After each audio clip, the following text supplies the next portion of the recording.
Thank you for checking out the latest episode of the Fifth Quarter Show Seasons. If you like it so far, please give this video a like and subscribe to this channel if you haven't done so already. If you are already a subscriber, thank you so much for joining the team. I'm so glad to share Hamilton's epic history of football with all of you. So let us begin.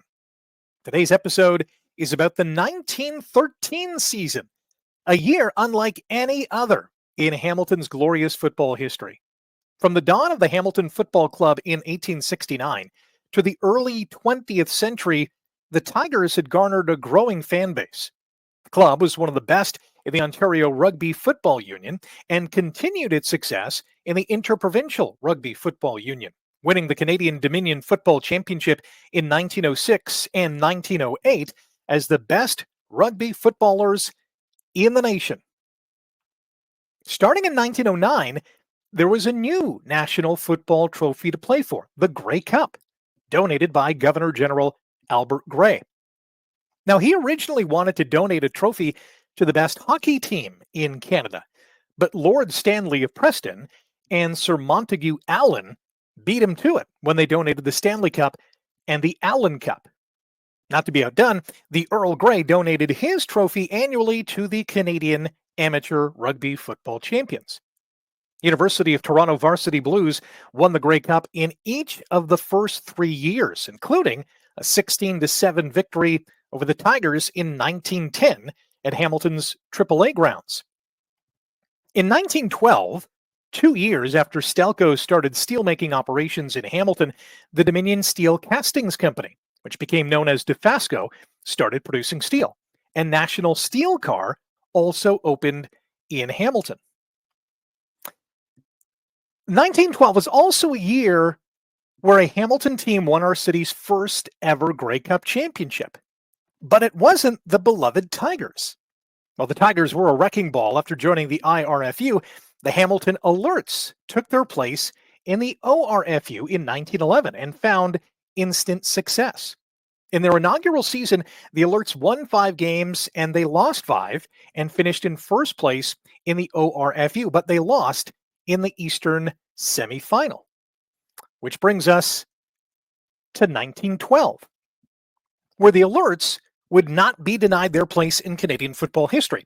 Finishing the regular season with a record of 4-3-1, they went all the way to the Grey Cup, hosted once again at Hamilton's AAA grounds. On November 30th, 1912, the Alerts topped the Toronto Argonauts 11-4, and Hamilton had won its first Grey Cup. Now, the victory came with an interesting twist. A week before the Grey Cup was to be played, the Alerts were suspended by the ORFU and were ordered to replay their game against the Toronto Rowing and Athletic Club after the Toronto team protested a questionable penalty call in a previous game won by Hamilton. The Alerts ended up losing the rematch because most of their main players were saved for a big game against the Hamilton Tigers, which the Alerts won 12-8. In 1913, fresh off their Grey Cup victory, the Alerts applied to the ORFU for reinstatement. But they were denied.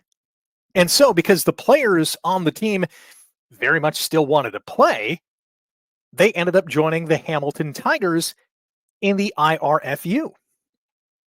And so here we go. In the first documented series of football games between teams in Eastern and Western Canada, the Tigers embarked on a successful road trip in 1913 that featured 4 exhibition games.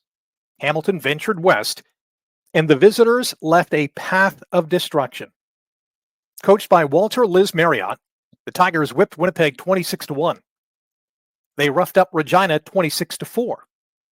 They mauled Moose Jaw 25-1 and crushed Calgary in what I guess was the most competitive game, 19-2, outscoring their Western foes 96-8.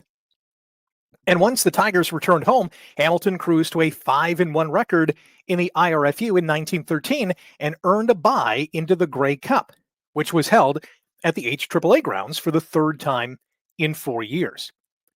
Hamilton's middle wing, Ross Craig, scored a Grey Cup record 3 touchdowns as the Tigers trounced the Toronto Parkdale Canoe Club 44-2 in front of only 2,100 fans. Word is most people didn't even bother going to the game because they knew the heavily favored Tigers would blow out Toronto. And they did. As of 2024, Hamilton's 42-point win in that Grey Cup still stands as the second largest margin of victory in championship history, behind only the 54-0 win recorded by Queen's University over the Regina Rugby Club in 1923.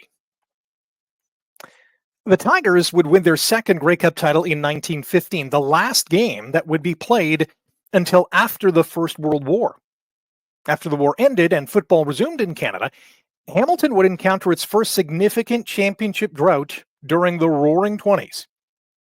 We'll tackle that next time on the Fifth Quarter Show Seasons. Thanks for watching. Don't forget to subscribe.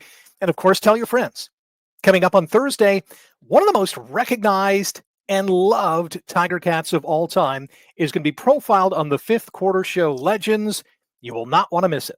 Until then, Oski Wee Wee.